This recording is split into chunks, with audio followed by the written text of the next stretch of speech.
안녕하셨습니까? 네. 오늘은 기본서 226페이지 6번째 챕터 개업공인중개사의 보수라고 하는 단원입니다. 우리가 지난주까지 공부했었던 내용들이 개업공인중개사로서 준수해야 될 여러 가지 의무와 책임에 대해서 공부하셨죠. 또 심지어 손해배상 책임에 대한 부담, 그 업무보증 설정 제도까지 공부하셨는데, 개설 등록하여 개업공인중개사가 되면 그런 많은 의무와 책임을 부담해야 됨에도 불구하고 개업공인중개사가 실질적으로 현장에서 중개업을 하는 이유는 바로 이제 오늘 배우시는 6장 보수 청구권을 행사할 수 있기 때문에 그렇죠. 돈 버는 얘기에 대해서 오늘 이제 살펴보는 부분입니다. 개업공인중개사는 영업을 목적으로 중개활동을 하기 때문에, 돈 벌려고 중개업을 하기 때문에 중개업을 하는 실질적인 목적이 바로 이 보수라고 하는 것에 있는 건데, 이미 우리는 개업공인중개사 등이 하지 말아야 될 9가지의 금지 행위를 공부한 적이 있어요. 그 중에 세 번째 33조 1항 3호에 이런 말이 있었죠. 사례, 증여, 그 밖에 어떠한 명목으로도 법이 정한 중개보수 또는 실비를 초과하여 금품을 받는 행위를 금지한다. 결국 개업공인중개사가 중개와 관련해서 의뢰인에게 받을 수 있는 금원의 명목은 중개보수와 실비뿐입니다. 그러면 중개와 관련해서 개업공인중개사가 중개보수 외에 받을 수 있는 유일한 금원은 뭐라는 거예요? 실비라고 하는 거죠. 실비의 개념이 훨씬 간단하기 때문에 실비부터 정리를 해놓고 이제 중개보수에 관해서 살펴볼 건데요. 실비라고 하는 말의 뜻은 뭘까요? 무엇의 줄임말일까요? 네, 실제 경비, 그 말입니다. 실제 경비. 실비라는 말은 실제 경비라고 하는 뜻을 갖고 있는 건데, 예전에 우리 법이 부동산 중개업법이었었던 시절부터 전통적으로 인정되어 왔었던 실비가 있는데요. 중개대상물의 권리관계 등의 확인에 소요되는 비용이 발생하면 개업공인중개사는 중개 완성의 대가로 받는 중개보수 외에 별도로 실비받을 수가 있다는 겁니다. 그런데 이 중개대상물의 권리관계 등의 확인에 소요되는 비용으로서의 실비는 개업공인중개사가 매도, 임대, 그 밖의 권리를 이전하고자 하는 의뢰인에게 받는다는 거죠. 권리관계 등의 확인에 소요되는 비용의 부담은 이전 의뢰인이 개업공인중개사에게 지급할 부담을 지게 된다는 겁니다. 아주 오랫동안 공인중개사법에서 실비라고 하는 것은 이 개념 하나만 인정되어 왔었어요. 그런데 지난주 마지막 시간 마지막 테마로 공부하신 것이 2000년 이 법이 8차 개정되면서 개업공인중개사가 거래 안전을 보장하기 위해서 필요하면 계약금 등을 예치할 것을 권고할 수 있다. 그거 기억나시죠?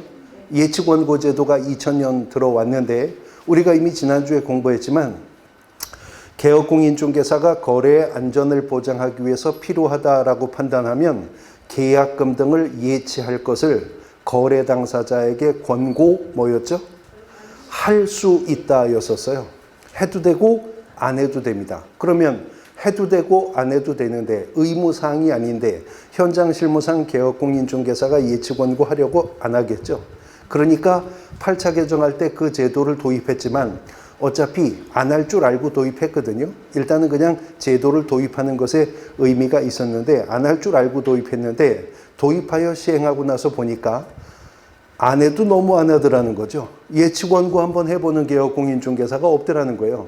그래서 9차 개정을 하면서 그 계약금 등의 예치는 거래계약이 체결되어서 이미 중개가 완성된 이후에 개업공인중개사가 개입하게 되는 거니까, 만일 계약금 등이 개업공인중개사 명의로 예치가 되게 된다면 그 계약금 등의 예치에 소요되는 비용이 발생하겠죠.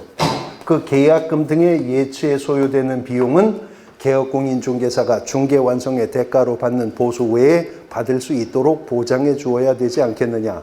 그래서 또 하나의 실비로 들어온 겁니다. 그런데 토지 매매 계약에서 계약금이 예치가 되면 매도인 좋아요, 매수인 좋아요? 매수인에게 좋은 거죠. 주택 임대차 계약에서 임차 보증금이 예치가 되었다면 임대인 좋아요, 임차인 좋아요?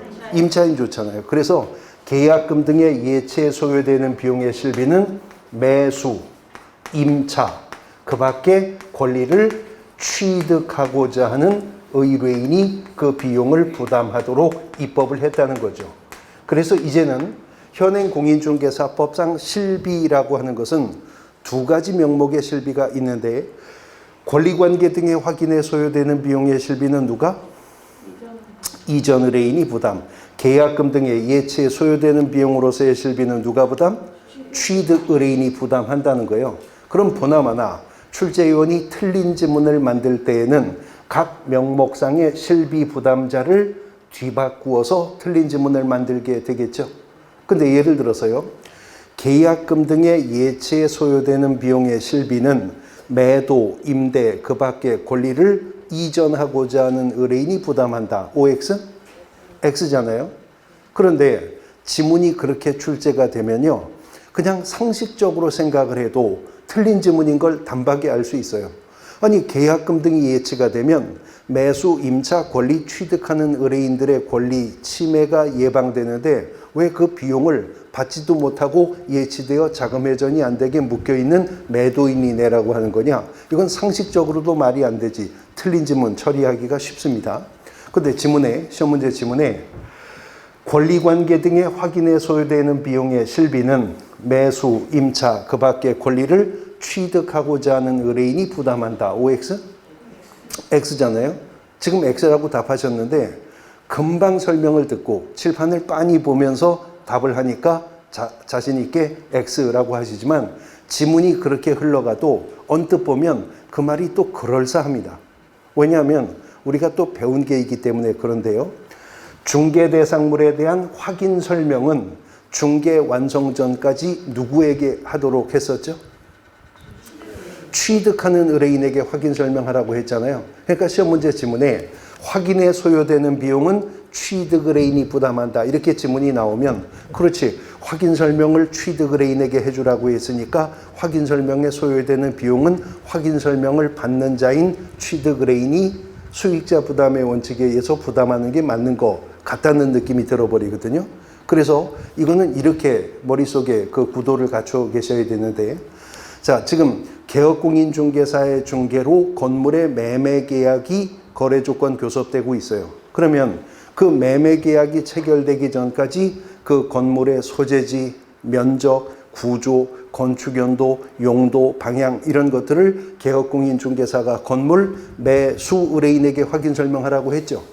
근데 만일 이 건물의 매매가 개업공인중개사의 중개가 개입되지 않은 당사자 직접 거래로 거래조건 교섭이 이루어지고 있었다면 그 건물의 상태 등은 누가 설명했어야 될 일이에요? 팔 사람이 자기가 팔 물건 설명했어야 되는 거잖아요. 그걸 개업공인중개사가 중개하면서 대행하는 차원에서 비용이 발생하는 것이기 때문에, 그래서 권리관계 등의 확인에 소요되는 비용의 실비는 이전 의뢰인, 매도 의뢰인이나 임대 의뢰인이 부담하도록 했다. 이렇게 연상하시면 뒤바뀐 지문 판단하기 쉽게 될 겁니다. 자, 이렇게 실비는 어떤 명목의 실비냐에 따라서 각각의 부담자를 구분해서 정해 두었습니다. 근데 공인중개사법이 중개보수와 관련해서는요, 개업공인중개사가 중개보수는 거래 당사자요. 거래 당사자에게 각 받는다라고 지금 공인중개사법이 규정하고 있습니다. 실제 조문 속에 각이라고 하는 표현이 나와 있어요. 자, 중개보수는 개업공인중개사가 거래 당사자에게 각 받는다라고 규정했으니까, 만일 단독 중개로 토지 매매 중개를 완성했는데 중개보수가 80만 원이었다면 개업공인중개사는 매도인에게 얼마? 80만 원. 매수인에게도 얼마? 80만 원 받는 겁니다. 몇 해 전 시험 문제 지문에 중개보수는 개업공인중개사가 거래 당사자에게 분하여 받는다라고 출제가 되어서 틀린 지문으로 출제가 되었었던 것이거든요. 중개보수는 균분주의를 취하지 않는다 하는 거 유의를 하셔야 됩니다. 근데 이것도 왜 유의를 하셔야 되냐면 민법의 관점에서 조명하면 중개보수, 복비라는 것도 하나의 부동산 거래에서의 매매 비용에 속하는 거죠. 근데 민법에서 말하는 부동산 거래와 관련된 매매 비용이라고 하는 것은 중개보수도 포함되지만 공증했다면 공증비용, 측량했다면 측량비용, 감정평가했다면 감정평가 비용, 혹은 문서 작성 비용, 이런 것들이 다 민법상 부동산 거래의 매매 비용에 속하는 거예요. 그런데 민법에서는요, 부동산 거래에 있어서의 그 매매 비용은 균분주의를 취하는 게 원칙이에요. 민법에서는. 물론 당사자 간의 합의로 달리 정할 수 있습니다. 예를 들어서 토지 거래를 하면서 거래 당사자가 합의해서 측량 비용은 매 도인이 부담하기로 한다. 이런 특약 가능해요? 네. 가능해요. 감정평가 비용은 매 수인이 부담하기로 한다. 이런 합의 가능하다는 겁니다.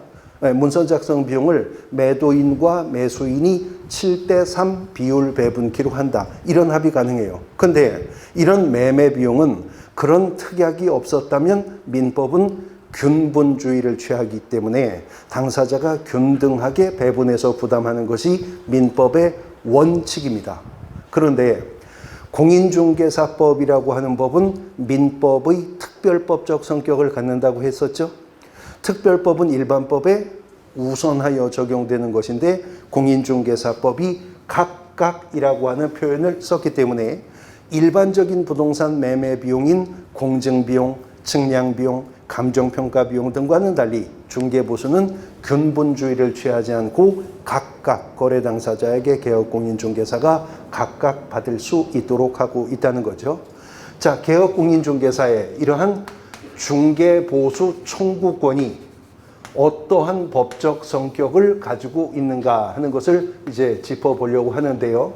일단 먼저 개업공인중개사의 중개보수 청구권은 언제 발생을 하느냐라고 하는 것이 판결이 있기 전까지, 판례가 나오기 전까지는 학설이 첨예하게 엇갈렸었는데요. 중개보수 청구권이 언제 발생하느냐에 따라서 이제 일관된 판례는 개업공인중개사가 의뢰인과 중개계약을 체결하면 이미 중개보수 청구권은 발생하여 존재하고 있다라고 보고 있는 겁니다. 아직 중개가 완성되어 당사자 간의 거래 계약이 체결되지 않았다 하더라도 이미 개업공인중개사가 의뢰인과 중개계약을 체결했다면 이미 그 순간 중개보수 청구권은 발생해서 존재하고 있다라고 본다는 거죠. 왜냐하면 개업공인중개사가 실제로는 왜 중개업을 한다고요? 돈 벌려고 중개업을 하잖아요. 그래서 개업공인중개사는 상법상 상인의 지위가 인정이 되기 때문에 개업공인중개사에게는 상인보수 청구권이 인정되는 거예요. 그래서 부동산 중개계약은 언제나 약정이 없어도 유상계약이라고 보는 거죠. 그래서 중개보수 청구권은 이미 개업공인중개사가 의뢰인과 중개계약을 체결하면 발생하여 존재한다는 겁니다. 그러나 이 권리는 정지조건부의 권리이기 때문에 발생은 중개계약 체결 시 발생하지만 조건의 성취가 있어야 이제 비로소 행사할 수 있겠죠. 예, 중개보수 청구권의 행사는 중개계약이 체결되고 이제 보수 청구권을 행사하려면 무슨 계약이 또 체결되어야 하겠어요? 거래 당사자 간의 거래 계약이 체결되어야 할 것입니다. 자, 그러면 중개계약이 체결되었고요. 그 후에 당사자 간의 거래 계약도 체결되었습니다. 그러면 개업공인중개사는 중개보수 청구권 행사할 수 있어요? 네. 행사할 수 있기도 하고 없기도 합니다. 왜냐하면 이 거래 계약 체결이 왜 이루어졌는지를 봐야 되거든요. 우리가 이미 공부했는데 전속 중개계약이 체결되었어요. 그리고 전속 중개계약의 유효기간 중에 의뢰인이 스스로 발견한 상대방과 직접 거래계약을 체결했습니다. 그러면 지금 물리적으로 중개계약도 체결되었고 그 후에 거래계약도 체결되었죠. 그러나 개업공인중개사는 의뢰인에게 중개보수 못 받는다고 배우셨죠. 그때는 그냥 중개보수 50% 금액 범위 내에서 소요비용만 받을 수가 있다고 그랬었잖아요. 그러면 왜 중개계약도 체결되었고 그 후에 거래계약도 체결되었는데 그 경우에 개업공인중개사가 중개보수를 못 받느냐? 거래계약이 체결된 이유는 내가 스스로 발견한 상대방이 있었기 때문에 체결된 거지 개업공인중개사의 중개행위와는 아무런 연관성이 없기 때문에 그렇죠. 다시 말해서 이 거래계약 체결이요, 중개 완성의 결과로 체결된 거래계약이었어야 된다. 개업공인중개사의 중개행위 때문에 거래계약이 체결되었어야 개업공인중개사가 중개보수 청구권을 행사할 수 있게 된다라고 하는 겁니다. 그러나 이미 중개보수 청구권은 발생은 언제 한다고요? 무슨 계약? 중개계약이 체결되었을 때 발생한다는 거죠. 그러면 여기서 이런 또 의문이 생길 거예요. 어차피 중개가 완성되어 당사자 간의 거래계약이 체결되어야만 행사할 수 있는 것이라면 그게 언제 발생했느냐를 왜 따지느냐 하는 건데요. 만일 중개보수 청구권이요, 중개가 완성되어 거래계약이 체결되면 그때 발생과 동시에 행사할 수 있는 권리라고 본다면 중개가 완성되어 거래계약 체결되기 전에는 아직 중개보수 청구권은 존재도 하지 않는다 그 말이잖아요. 그런데 중개보수 청구권이 일찍이 중개계약 체결 시 발생하기는 하는데 중개가 완성되었을 때 그때 비로소 행사가 가능하다고 본다면 중개가 완성되어 당사자 간의 거래계약이 체결되기 전에도 아직 행사는 할 수 없지만 발생했다고 하니 존재하고 있는 권리죠. 그러니까 중개보수 청구권을요, 중개가 완성되기 전에 개업공인중개사가 타인에게 양도할 수 있느냐, 중개보수 청구권이 중개 완성 전에도 압류의 대상이 될 수가 있느냐는 중개보수 청구권이 언제 발생했느냐에 따라 달라지게 되겠죠. 근데 중개보수 청구권은 이미 중개계약 체결 시 발생하여 존재하고 있기 때문에 그 중개가 완성되기 전에도 개업공인중개사는 중개보수 청구권을 양도할 수 있습니다. 중개가 완성되기 전에도 이미 중개계약이 체결되었다면 중개보수 청구권은 발생하여 존재하고 있기 때문에 중개 완성 전에도 보수 청구권은 압류의 대상이 될 수 있다고 보는 거죠. 상법상 관점에서 보면 하나의 상인보수 청구권의 일종이기 때문에 그렇잖아요.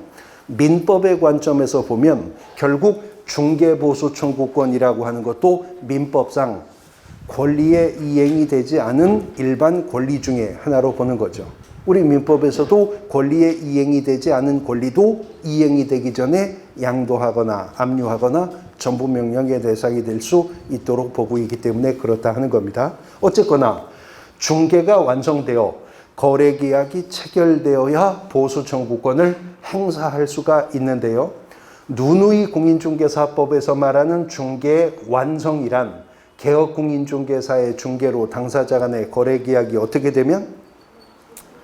체결되면 중개가 완성되는 거지 개업공인중개사가 체결된 거래계약의 이행까지 종료시켜 주어야 할 의무는 없다고 했었습니다. 그러면 중개 완성으로 인해 체결되었던 이 거래계약이요, 이행 과정에서 무효가 되거나 취소가 되거나 해제가 되어버렸다면, 한마디로 계약이 깨졌다면 그때도 개업공인중개사가 중개 보수를 받을 수 있느냐 없느냐의 문제이거든요. 중개 완성으로 체결된 거래계약이 이행 과정에서 무효되거나 취소되거나 해제가 되었대요. 그래도 개업공인중개사가 중개 보수를 받을 수 있느냐? 받을 수 있기도 하고 없기도 한데요.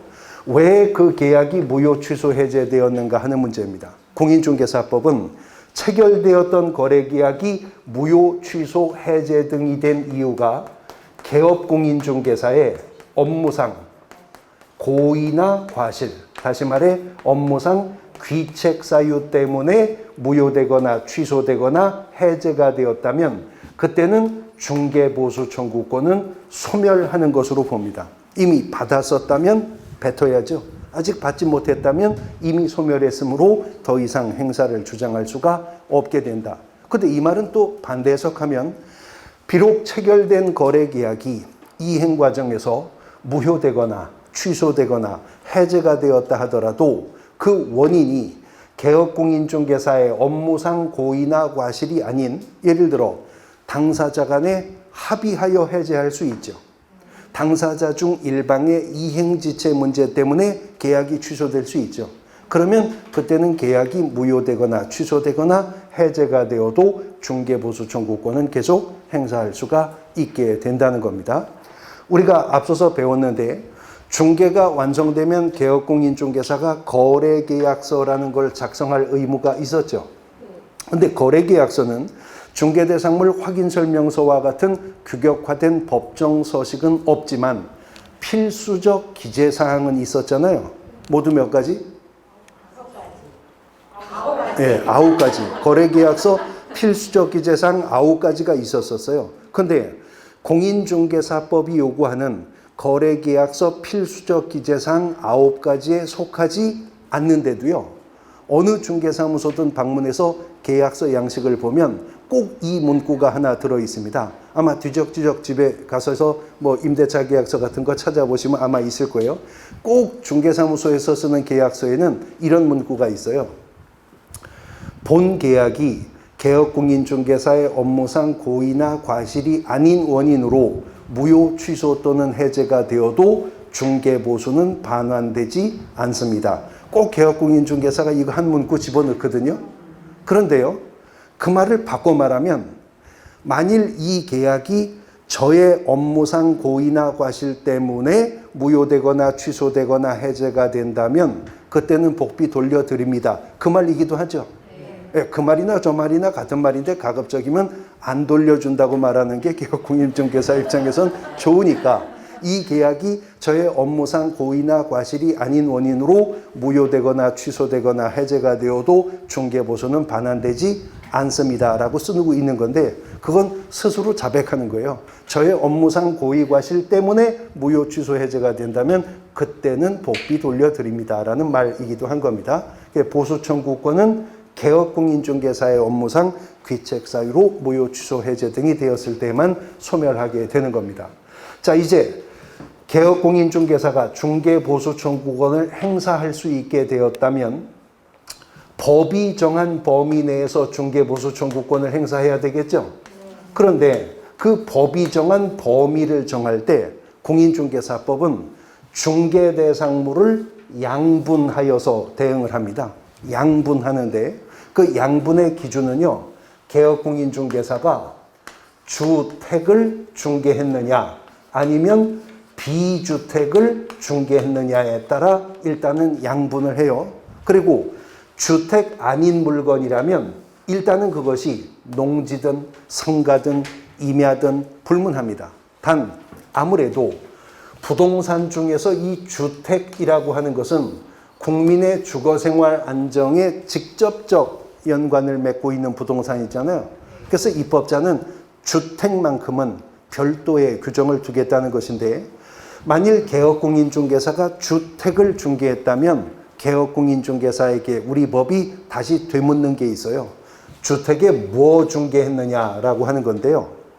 주택에 매매나 교환 등과 같은 소유권 이전을 수반하는 거래를 중개했느냐 아니면 단순한 전월세, 임대차 계약 등을 중개했는가 하는 문제입니다. 아무래도요, 똑같은 물건인 주택이라 하더라도 소유권 이전을 수반하는 매매 계약 등을 중개하는 것이 단순히 전월세, 임대차 계약 중개하는 것보다 거래 조건 교섭의 측면에서나 물건에 대한 조사 분석의 측면에서나 훨씬 개업공인중개사가 더 많은 시간과 비용과 노력을 투입해야 되겠죠. 그래서 공인중개사 법령은 시행규칙을 통해서 주택의 매매 계약 등을 중개했다면 중개보수는 거래금액의 1,000분의 9, 그리고 주택의 임대차 계약을 중개했다면 중개보수는 거래 금액의 1천분의 8입니다. 주택의 매매 등은 1천분의 9, 주택의 임대차 계약이었었다면 1천분의 8. 이 범위 내에서 개업공인중개사는 중개보수를 받아야 한답니다. 근데 공인중개사법은 이렇게 1천분의 9, 1천분의 8이라고 하는 아웃라인만 잡아서 특별시, 광역시, 도, 특별자치도, 즉 시도 조례에게 위임을 해줘요. 범위만 정해서요.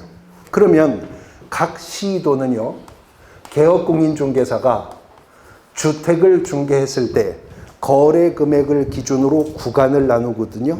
그래서 거래 금액 얼마부터 얼마까지는 적용할 요율이 얼마이고 거기에 적용이 되는 한도액이 얼마인지를 시도가 조례로 정한다고요.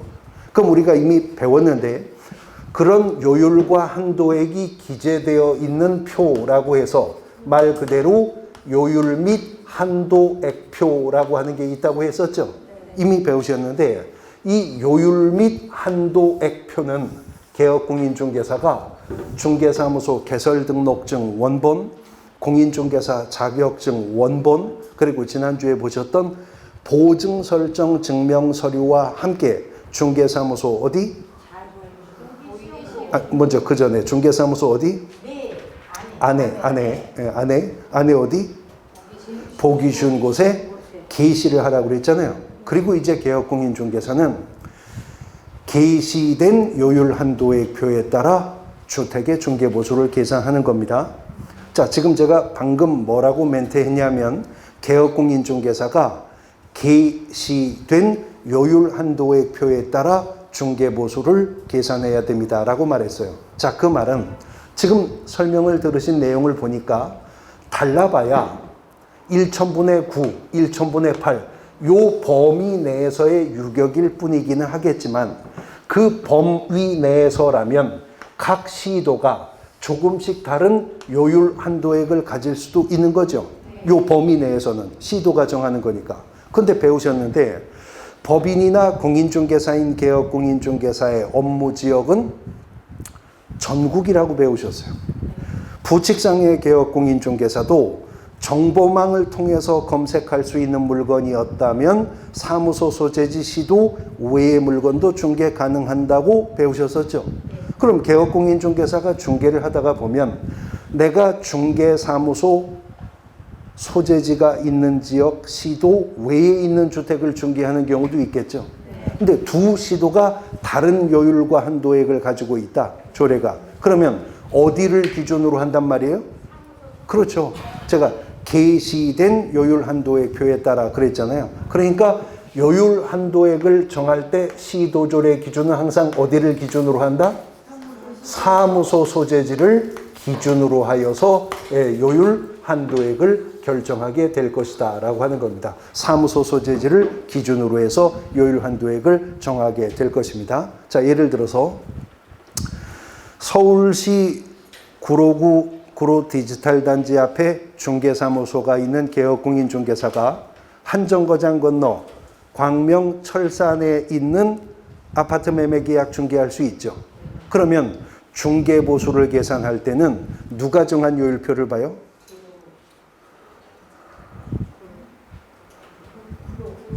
구로구가 아니고?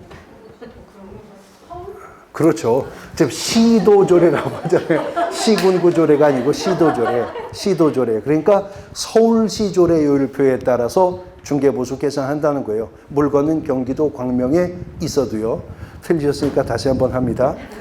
서울시 강남구에 중개사무소가 있는 개업공인중개사가 경기도 성남시 분당구에 있는 아파트 매매 계약 중개할 수 있죠.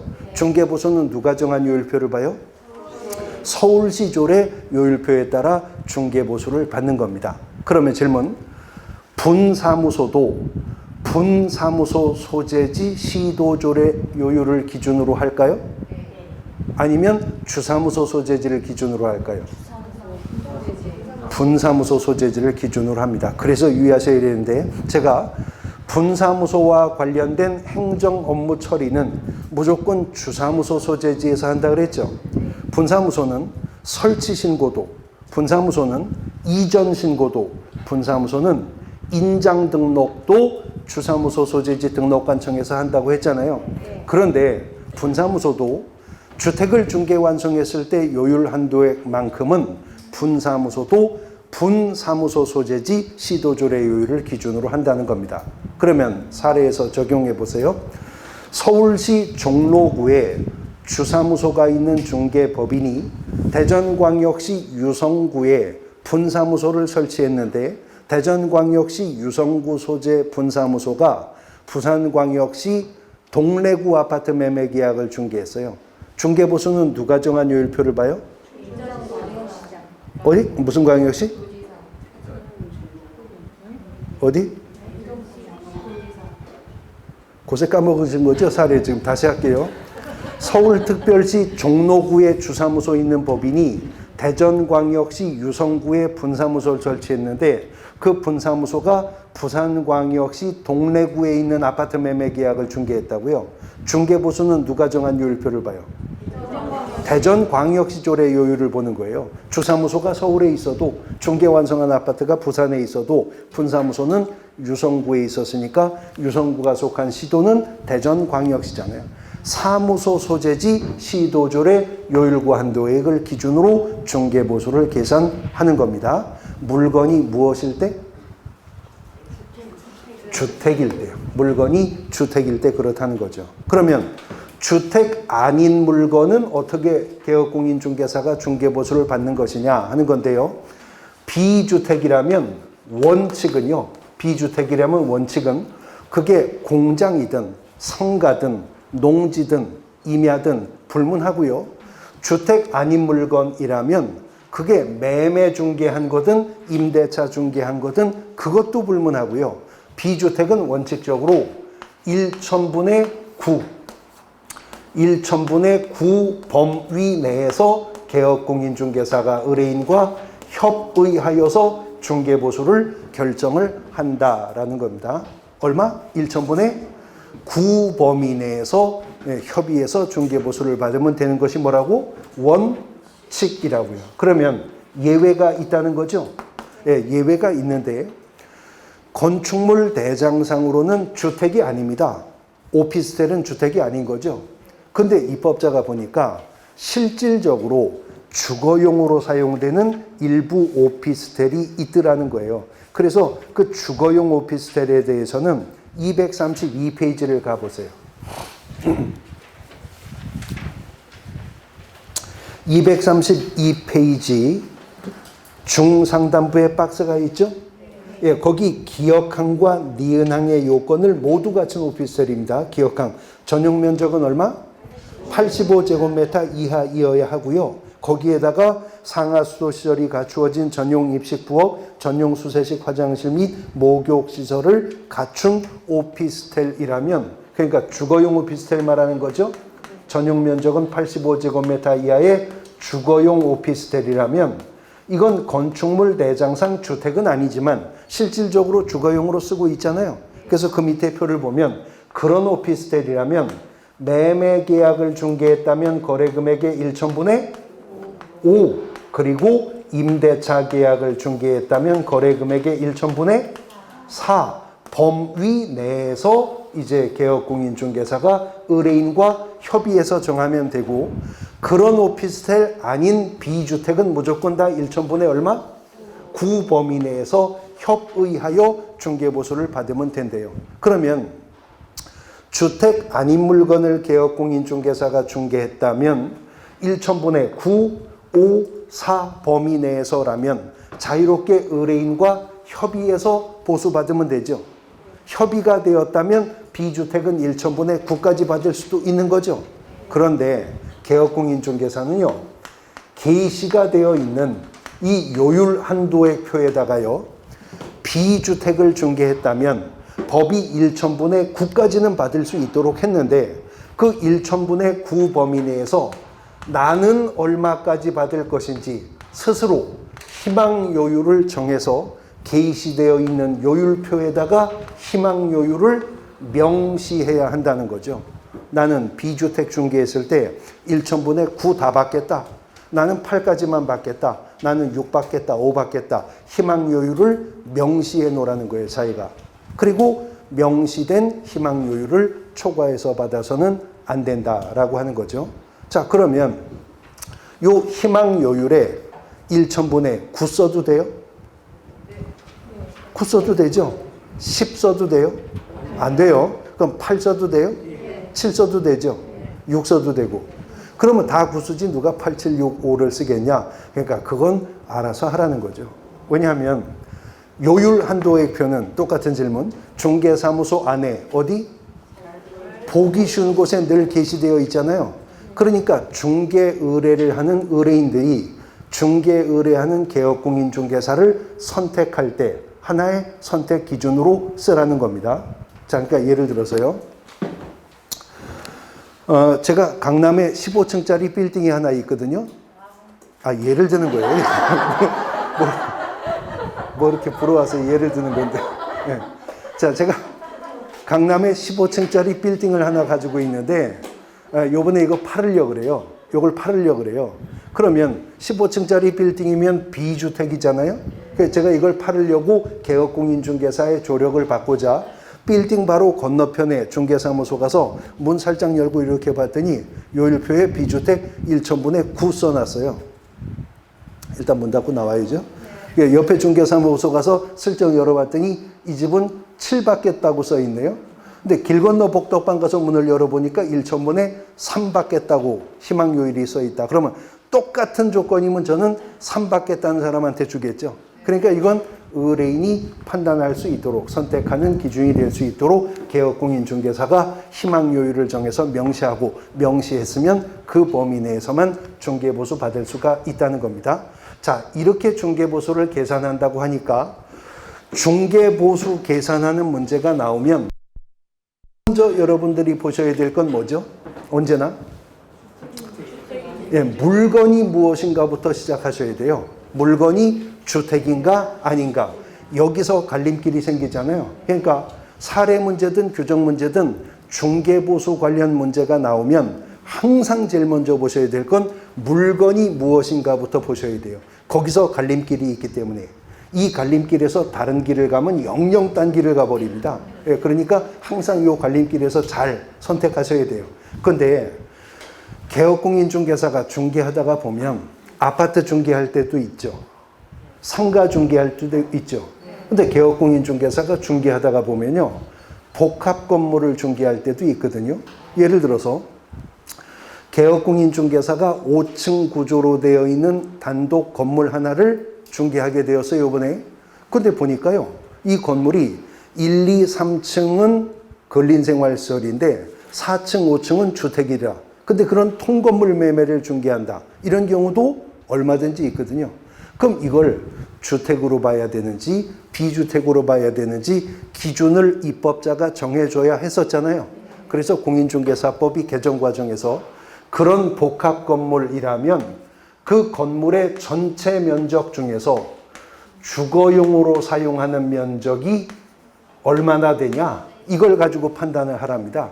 그래서 만일 주거용으로 쓰이고 있는 면적이 2분의 1 이상이라면 이건 주택으로 판단하라. 그러면 거꾸로 주거용으로 쓰고 있는 면적이 2분의 1? 아니죠.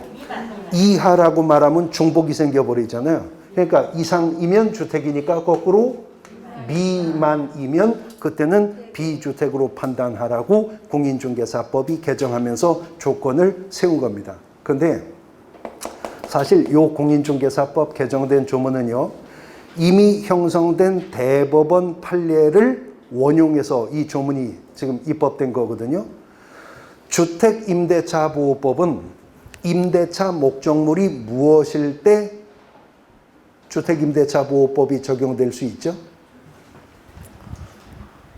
주거용 건물이어야 주택임대차보호법이 적용되는 거잖아요. 그런데 주택임대차보호법은요. 임차 목적물 전체가 주거용으로 사용되어야만 적용 가능한 법은 아닙니다. 점포주택 같은 것도 주택임대차보호법 적용할 수 있는 거거든요. 그런데 대법원 판례가 이렇게 말해요. 주거용 건물의 일부를 임차인이 비주거용으로 활용하고 있다 하더라도 이건 주택임대차보호법의 적용 대상이 된답니다. 그런데 비주거용 건물의 일부만을 주거용으로 쓰고 있다면 이건 또 주택임대차보호법의 적용 대상이 아니랍니다. 근데요, 사실 임차인이 입차 목적물의 일부는 주거용으로 쓰고 일부는 비주거용으로도 쓰는데 아니 이걸 주거용 건물의 일부를 비주거용으로도 쓰고 있다고 볼 것인지 아니면 비주거용 건물의 일부를 주거용으로 쓰고 있다고 볼 것인지 그 뭔 기준으로 판단하냐? 여기에 일관된 대법원의 몇 가지 판단 기준이 있거든요. 근데 그 중에 중요한 판단 기준이 뭐냐면 그 임차 목적물 중 주거용으로 쓰고 있는 면적이 얼마나 되느냐. 대법원이 이걸 주택임대차보호법에서 판단 기준의 하나로 세워왔었던 거예요. 그러니까 이 말이죠. 과천서울대공원에 가면 얼룩말이 있어요. 얼룩말 아시죠? 얼룩말이 하얀 바탕에 까만 줄이 있습니까? 까만 바탕인데 하얀 줄이 있습니까? 얼룩말이 까만 바탕에 하얀 줄이에요? 하얀 바탕에 까만 줄이에요? 뭐 그런 판례가 있어요? 그러면 얼룩말이 하얀 바탕에 까만 줄이 있는 건지 까만 바탕에 하얀 줄이 있는 건지는 어떻게 판단해야죠? 조금이라도 넓은 게 바탕이고 좁은 게 줄라고 봐야 되잖아요. 그러니까 그 발상이에요. 그 발상. 그래서 대법원이 건물의 전체 면적 중 주거용으로 사용하는 면적이 더 넓으면 이건 주택임대차보호법의 적용 대상이고 비주거용으로 사용하는 면적이 더 넓으면 이거는 주택임대차보호법 적용 대상 아니다. 이런 판단 기준이 판례에 있거든요. 물론 조금 더 이제 구체적인 판결 내용이 있긴 하지만 지금은 주임법 시간이 아니니까 그 판결을 여기에서도 원용해서 건물의 전체 면적 중 주거용으로 쓰는 면적이 2분의 1 이상이면 주택으로, 미만이면 비주택으로 판단하나 초과 이하가 아니라 이상 미만으로 갈랐습니다. 그러면 건물이 전체 100평인데 100평 중 딱 50평만 주거용으로 쓰고 있는 통건물이에요. 중개보수 계산할 때는 그 물건 주택, 비주택? 주택으로 갑니다. 2분의 1 이상이라면 주택으로 판단을 한다라고 하는 거죠. 자, 지금 요율이 어떻게 정해지는가를 보셨잖아요.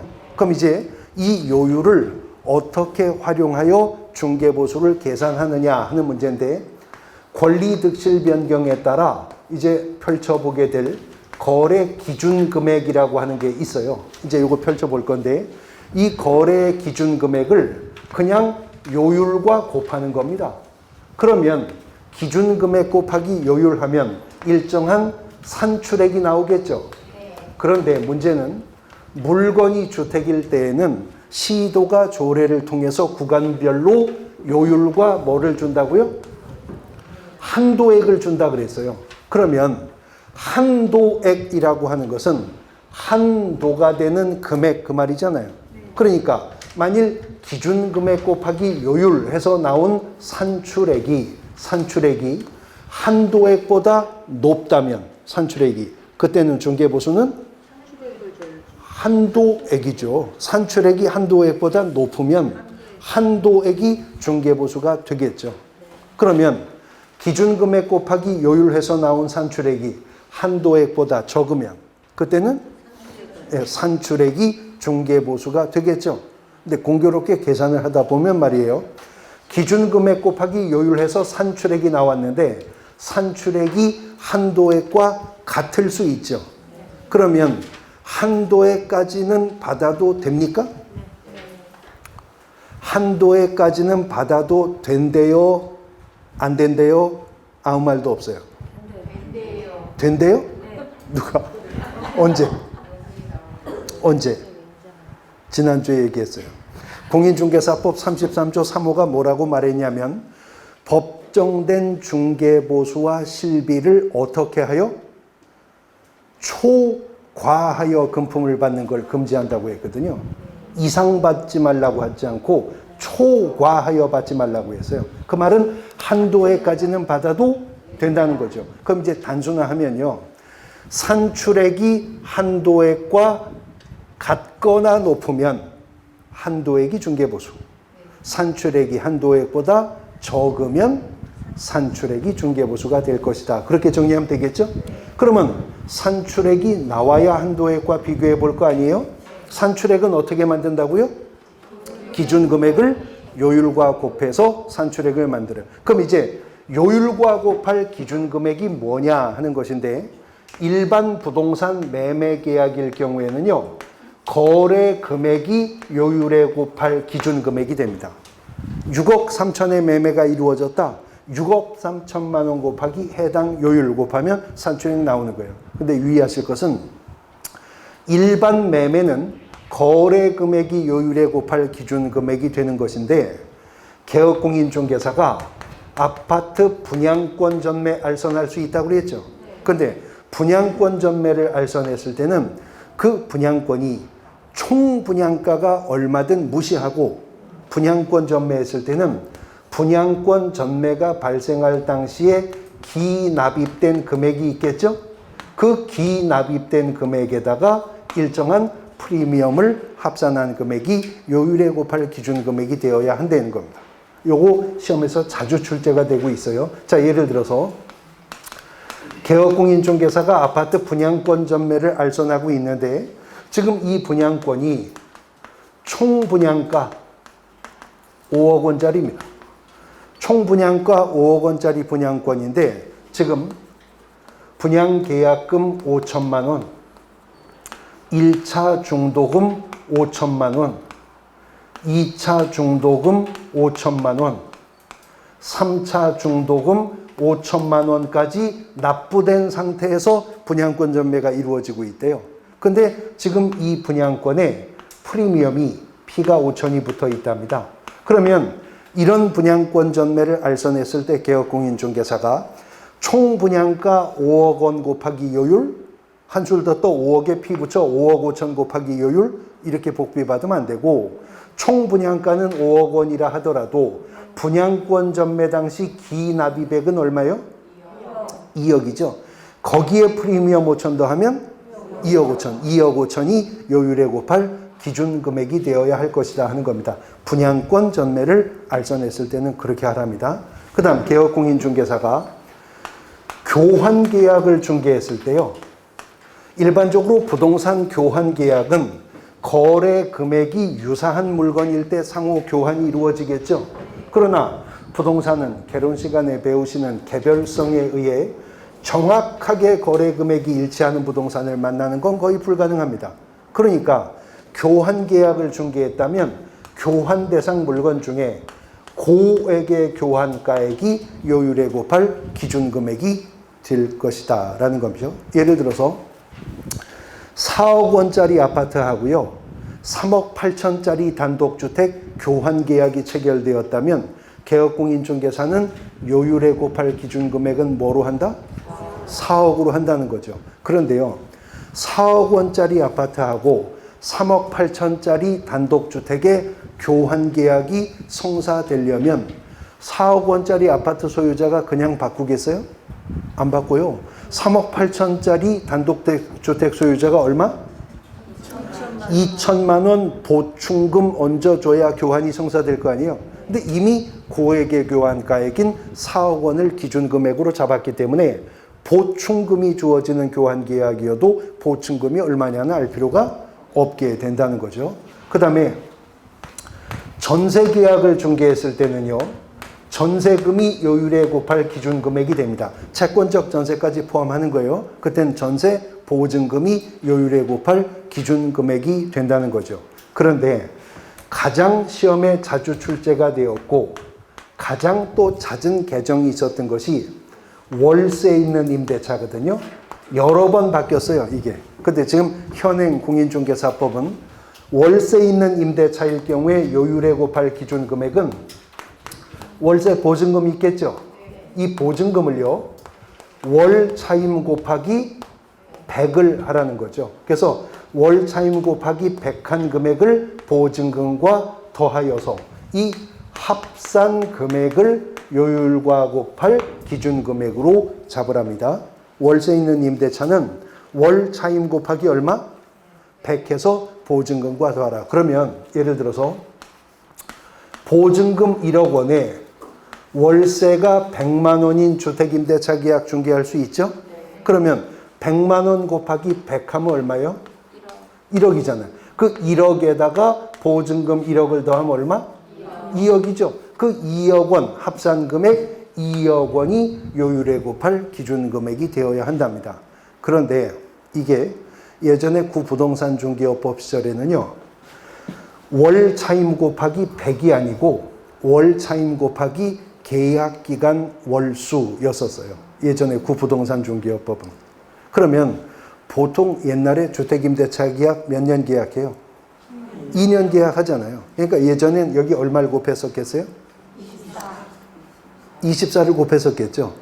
근데 그 당시 개업공인중개사들이 법정중개보수 초과해서 금품 받는 거 단속하기 전에 좀 중개보수 좀 현실화해 놓고 단속을 해라.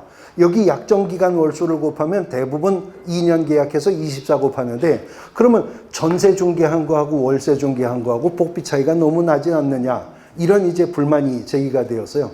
그래서 법을 개정하면서 계약기간 월수를 빼고 거기다 뭘 넣었어요? 100을 집어넣은 거죠. 100을 집어넣은 거예요. 그러니까 현장에서 개업공인중개사들의 반발은 좀 잦아들었거든요. 근데 갑자기 각종 뭐 중앙일보, 뭐 조선일보, 뭐 한겨레신문 대형 언론사들이 이걸 보도하면서 아니 도대체 국토부는 얼마나 복비를 올려주려고 이 짓을 하느냐. 전에는 보통 24 곱하도록 돼 있는데 이걸 100을 곱해주면 영세 임차인들이 어떻게 거주 이전을 하라는 거냐. 이런 반발이 또 생겼어요. 그래서 바로 또 법을 개정을 해서 그러면 100을 곱해서 보증금과 합산한 금액을 기준으로 하는데 그렇게 합산했는데도 만일 합산 금액이 5천만 원 미만이라면 그냥 5천만 원도 아니고 월세에다가 100을 곱해서 보증금과 더했는데도 5천만 원 미만이면 이건 영세 임차인일 것이니 거주 이전의 소요 비용을 최소화해 주자. 그래서 5천만 원 미만이라면 그때는 월 차임에 100을 곱하지 말고 70을 곱해서 보증금과 합산하라 하는 개정이 또 있게 되었다는 겁니다. 자, 그러면 보십시오. 보증금 1,000만 원에 월세가 40만 원인 풀옵션 주택임대차 계약 중개 완성했대요. 그러면 40만 원 곱하기 100 하면 4천만 원. 4천만 원에 보증금 1,000을 더하니 5천만 원. 그 5천만 원을 요율에 바로 적용해도 돼요? 70 내려야 돼요. 안 내려요? 내려요? 아, 그냥 가요. 그냥 가요. 왜냐하면 5천만 원 뭐? 미만일 때 내려가라 그랬거든. 그러니까 딱 지금은 5천이죠. 그 5천 곱하기 해당 요율하면 돼요. 근데 월세 10만 원만 깎아볼게요. 보증금 1,000만 원에 월세가 30만 원이었다. 그러면 30만 원 곱하기 100 해봐야 3천만 원. 3천만 원에 보증금 1,000 더해봐야 4천만 원. 5천만 원 미만이죠. 계산 다시 돌아갑니다.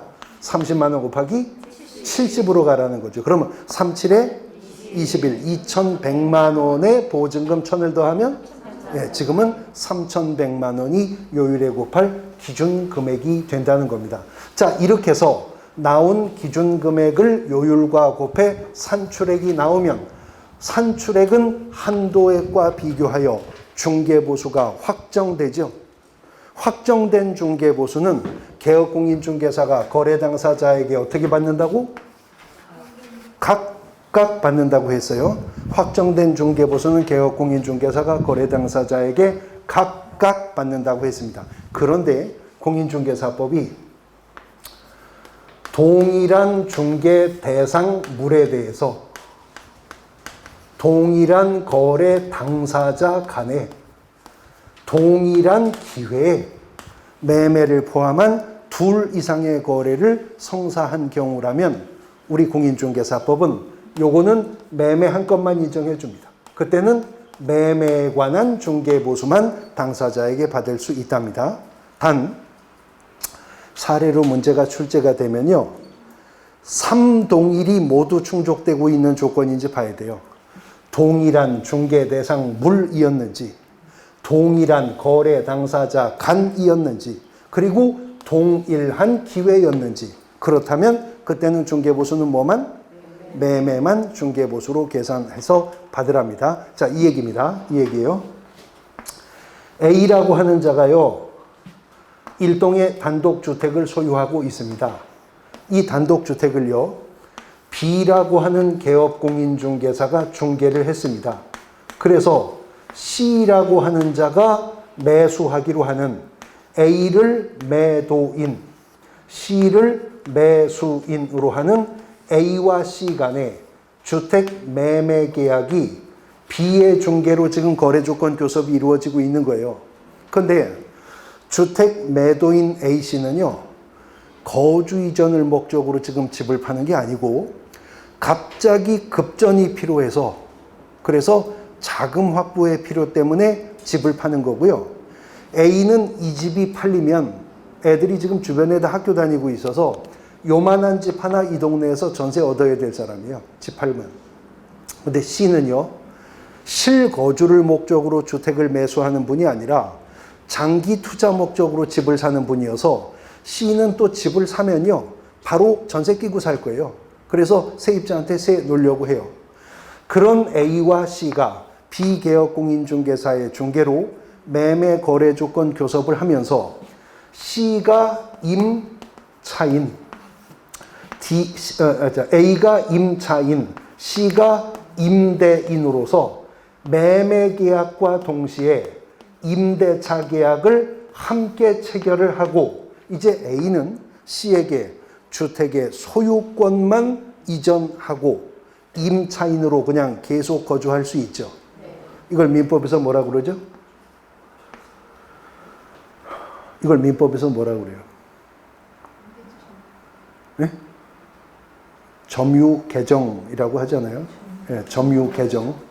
이제 그럼 배우실 거예요, 이제. 네, 그러니까 소유권만 넘겨주고 임차인으로 점유개정해서 계속 거주할 수 있죠. 이걸 오늘 비개업공인중개사가 중개했다는 거예요. 그러면 자, 저 3동일이 충족되는지 보십시오. 동일한 중개 대상 물이에요? 물건 이거 하나밖에 없어요. 동일한 거래 당사자 간입니까? 네, A와 C 간에 이루어졌죠. 동일한 기회의 매매와 임대차가 다 이루어졌죠. 그렇다고 B가 A와 C에게 매매 중개보수 따로 받고 임대차 중개보수 또 따로 받지 말라 그 말이죠. 그건 매매한 것만 인정해 준다. 왜냐하면 계산에 보나마나 어느 쪽이 높아요? 매매 쪽이 높으니까 그때는 매매에 관한 금액만 받으라고 하는 것입니다. 그런데 시험이 출제될 때 이렇게 그림으로 출제되질 않아요. 이러한 그림이 나올 수 있는 문장으로 출제를 하죠. 그러다가 보니까 우리가 시험 문제가 사례를 출제해 줄 때 아주 헷갈리게 되는 문제가 바로 이 부분이거든요. 동일한 중개 대상 물이 맞는지, 동일한 거래 당사자 간이었는지, 동일한 기회였는지 유의하셔야 됩니다. 자, 예를 들어서 이번에는 C가 뭐라 그랬냐면, 나 집을 사는데 실거주 목적이 아니고 바로 세 놔야 됩니다. 장기 투자 목적이어서. 그래서 만일 비개업공인중개사가 D라고 하는 세입자를 찾아서 그 임차인을 C에게 소개해서 C가 A로부터 집을 사서 D에게 집을 임대하는 중개를 했다면 그때도 동일한 중개 대상 물이에요? 물은 이거 하나예요. 동일한 중개 대상 물. 그런데 지금은 동일한 거래 당사자 간이 아니잖아요. 매매는 A씨 간에 중개했고 임대차는 CD 간에 중개했죠. 그러면 B는 C에게는 매매 중개보수도 받고 임대차 중개보수도 받을 수 있는 겁니다. 3동일이 충족되었을 때 동일한 중개대상 물에 대해서 동일한 거래 당사자 간에 동일한 기회의 매매를 포함한 둘 이상의 거래가 이루어졌을 때 그렇다는 겁니다. 그런데 요 똑같은 사례가요, 이게 대법원 판례 사례이기도 하기 때문에 똑같은 사례가 민법 1차에서도 출제될 수 있거든요. 물론 중개실무편에서도 나올 수도 있는데, A는 한때는 집주인이었었죠.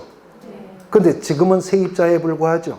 그럼 이제는 주택 세입자 임차인에 불과하니까 A가 임차인으로서 임차권을 강화하기 위해서는 대항력을 확보할 필요가 있죠. 그런데 주택임대차보호법상 등기 없이 발생하는 대항력은 대항 요건을 확보했을 때 발생하죠. 그 대항 요건이 뭐예요? 주택의 인도 및 주민등록 전입신고입니다. 그래서 주택임대차보호법에 따르면 임차인이 대항 요건을 확보하면 대항력이 언제 발생한다고요? 이길 다음 날 구체적으로 0시에 대항력이 발생한다는 거잖아요. 그게 여기서 문제가 되었던 거예요, 실제. 자, 임차인은 주택의 인도와 주민등록 전입신고를 맞추면 다음 날 0시부터는 제3자에게 임차권을 주장할 수 있는 힘, 대항력이 있다는 거잖아요. 그런데 보세요. 그럼 A가 언제 주택을 인도받았어요? C는 저 집 들어가 살아본 날이 없어요. 그냥 옛날부터 점유하고 있었어요, A가. 그러면 A는 언제 저 주택에 전입신고가 돼 있죠? 아주 옛날부터 주소가 거기 있었었다고요. 그러면 이 두 가지 요건은 이미 A가 옛날부터 확보해서 쭉 유지하고 있었죠. 그러면 A는 옛날부터 대항력이 있었냐? 옛날에는 지집이니까 지가 주소 두고. 그러면 이미 주택임대차보호법이 요구하는 조건을 형식적으로 모두 갖춘 전 소유자인 현 임차인은 언제 대항력을 확보했다고 봐야 되냐? 이게 대법원에서 논점이었었던 거예요. 그런데 여기에 대해서 대법원이 뭐라고 판시했냐면 주택임대차보호법상 주택의 인도와 전입신고가 대항력이 된다는 것은 이것이 누가 보든 제3자가 그것이 임차권을 표상하는 요건으로서의 대항 요건이어야 한다. 그럼 이미 그 요건은 모두 갖추어서 유지해오고 있었던 전 소유자인 현 임차인이라면 매매, 법률 행위로 인한 부동산의 물권의 변동은 등기를 해야 효력 발생한다는 거죠. 그러면 매매 계약에 의해 A에게서 C에게로 소유권 이전 등기가 되었을 거 아니에요? 그런데 C에게로 소유권 이전 등기가 격려된 날 있잖아요. 그날도 A가 이사가지 않고 그냥 그 집에 있었다는 사실. C 앞으로 소유권 이전 등기가 격려된 날, 그날도 A가 주소 전출하지 않고 그냥 그 집에 주소 두고 있었다는 사실. 그게 대항 요건이 된다는 거죠. 그러면 C 앞으로 소유권 이전 등기가 된 다음 날 0시에 A는 대항력 발생한다는 거죠. 그런데 C가요, 예를 들어서 3월 5일에 소유권 이전 등기를 했다. 그러면 A는 3월 6일 0시는 되어야 대항력이 발생하잖아요. 그런데 C가 3월 5일 지 앞으로 소유권 이전 등기를 하면서 동시에 이 주택의 저당권을 설정해 담보 대출을 받아버렸어요. 그러면 저당권은 언제 발생해요? 3월 5일 주간에 발생해요. 근데 그 다음날 0시가 되어야 전 소유자는 대항력이 확보되죠. 저당권보다 대항력이 늦기 때문에 그 후 이 집이 경매 넘어갔네요. 근데 전 소유자는 소멸 기준 권리보다 늦게 대항력을 확보했기 때문에 낙찰자에게 임차권을 주장할 수 없게 되었던 겁니다. 요 사례가 민법에서 출제가 되면 그거 물을 거예요. 그거 물을 건데 요 사례가 공인중개사법에서 출제가 되면 복비 다 받아요, 못 받아요? 그거 물을 그것도 중요하잖아요, 지금. 돈 받는 건데 그것도 중요하잖아요. 예, 우리 단원에서 이제 출제되면 복비 다 받아요, 못 받아요? 이거 물어볼 건데 그때는 매매만 받는다라고 판단을 하시면 된다는 겁니다. 그런데 중개보수 기출문제는 역대 기출문제를 보면 출제 비중 1.5문제입니다. 그러니까 한 문제 나오는 해도 있고 두 문제 나오는 해도 있고 안 나오는 해는 없고예요. 그런데 두 문제 나올 때는 꼭 한 문제는 중개보수 계산 문제가 나오고 한 문제만 나올 때는 보수 계산하는 문제가 훨씬 더 비중 있게 출제돼요. 왜 출제위원이 중개보수 계산하는 문제를 출제를 선호하냐 하면 중개보수 금액을 계산하는 문제를 출제하면 그 한 문제로 수험생이 이걸 모두 다 이해하고 있고 빠짐없이 실수 없이 제대로 적용할 수 있는지를 문제 하나로 검증을 할 수 있거든요. 그래서 중개보수 계산 문제가 자주 나와요. 근데 자, 중개보수를 계산하는 문제가 출제가 되면 시험은 오지선다형이니까 1, 2, 3, 4, 5번은 다 일정한 금액들이 제시가 되어 있겠죠. 그리고 5개 금액 중에서 어느 하나가 정답이겠죠. 그런 거예요. 5개 중에 어느 하나가 정답인 거예요. 그럼 나머지 4가지 금액은 오답일 거 아니에요. 이 오답인 금액을 대충 만드는 게 아닙니다. 출제위원이. 수험생이 어느 하나 삐걱해서 잘못 적용하면 나올 수 있는 금액들이죠. 이런 것들을 깔아놓는다고요. 그러니까 예를 들어서요. 최근에도 자주 출제되었었던 문제가 뭐 어쩌고 저쩌고 쭉 문제가 사례로 주어가다가 끝에 가서 개업공인중개사가 받을 수 있는 보수 총액은 이렇게 문제가 끝난 문제들 많아요. 1, 2, 3, 4, 5번 지문 중에 법정 중개보수액이 있었거든요. 그거 찍은 분들은 다 틀린 겁니다. 중개보수 총액은 이렇게 물었으니까 중개보수는 어떻게 받는 거예요? 당사자에게 각각 받는 거잖아요. 중개보수 계산에서 곱하기 2 한 금액을 답으로 잡았어야죠. 잘 계산해 놓고 곱하기 이 안에서 틀린 분이 한둘이 아닙니다. 또 이제 어떤 것들 출제위원이 오답으로 가져올 거냐면 이런 것들이에요. 중개사무소가 아니라 주택이 속한 지역의 요율을 갖다가 곱해보면 나올 수 있는 금액 있죠. 이런 거 오답으로 깔아놓을 수 있어요. 또 어떤 것들이 오답으로 나올 수 있냐면 분명히 기준 금액을 요율과 더한 산출액이 한도액을 넘어가고 있었거든요. 그러면 한도액이 중개보수 돼야 되잖아요. 한도액과 비교하는 걸 깜빡했을 때 나올 수 있는 금액 있죠. 이런 것들 오답으로 깔아놓습니다. 또 어떤 것들 오답으로 깔아놓냐면 분명히 월세 곱하기 100해서 보증금과 더했는데 5천 미만이었어요. 그럼 70 내려서 다시 계산해야 되잖아요. 그거 깜빡하고 그냥 배꼽 해서 밀고 나갔을 때 나올 수 있는 금액 있죠. 이런 것들 오답으로 깔아 놓습니다. 분명히 동일한 중개 대상물인데 동일한 당사자가 아닌 물건에 대한 거래 중개를 한 사례, 한 2번 또 최근에 나왔어요. 그러면 물건은 동일해도 당사자가 동일하지 않으면 각각 받을 수 있는 거잖아요. 근데 매매 금액만 받았을 때 나올 수 있는 금액이 있죠. 이런 것들 오답으로 깔아 놓습니다. 분명히 주택의 면적이 3분의 1인 건물 이렇게 나갔어요. 기출지문이. 그러면 그 물건 주택이 아니에요? 아니잖아요. 근데 시험 문제에 주택의 이렇게 출발하니까 주택 요율표를 봐야지. 그건 요율표 볼 문제가 아니라 1천분의 9를 곱해봐야 될 문제였잖아요. 그렇게 해서 오답 나옵니다. 그러니까 중개보수 계산하는 문제는요. 계산을 잘못했는데 계산을 잘못해서 틀리느냐. 우리 공인중개사법에서 그나마 계산하는 문제는 이거 하나인데요. 이거 하나인데 지금 보시면 뭐 부동산 학개론의 계산 문제하고는 차원이 달라요. 계산이라고 해봐야 곱셈 아니면 덧셈 한 번 나오지 뺄셈 나눗셈 한 번도 안 나와요. 뭐 미적분 나오는 거 아니라고요. 계산이 어려워서 틀릴 거 없어요. 그런데 초등학교를 대충 다녀서 산수의 문제가 발생해서 틀릴 수도 있을까요? 곱셈이나 덧셈을 잘못해서 틀릴 수도 있을까요? 네? 그럴 수 없습니다. 네. 왜냐하면요. 생각해 보세요.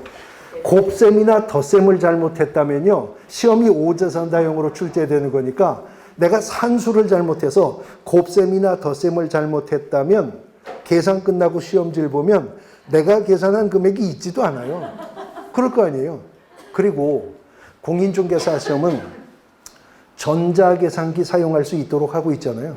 계산은 내가 하는 게 아니고 누가 하는 거예요? 전자계산기가 하는 거죠. 그 전자계산기가 하는 거니까 계산이 틀릴 수도 있어요? 있죠. 떨려서 이렇게 덜덜 떨면서 찔러갖고 3월 8로 잘못 눌러서 틀릴 수도 있잖아요. 근데 그렇게 하면 계산이 나온 금액이 아예 시험지에 보이질 않아요. 그러니까 이건 내가 산수를 잘못했구나. 다시 검사할 수가 있는데 적용을 뭐 하나 잘못하거나 빠뜨렸어도 끝내 계산 끝내고 보면 시험지 함정으로 딱 그 금액이 있거든요. 그러니까 덥석 잡았다가 틀리게 됩니다. 개념을 이해하셔서도 기출문제, 예상문제에서 앞으로 계속 우리가 계산해보는 훈련을 해야 되는 단원이기도 한 겁니다. 자, 중개보수 청구권 보셨고 이제 7장으로 넘어갑니다. 쉬었다가 보겠습니다.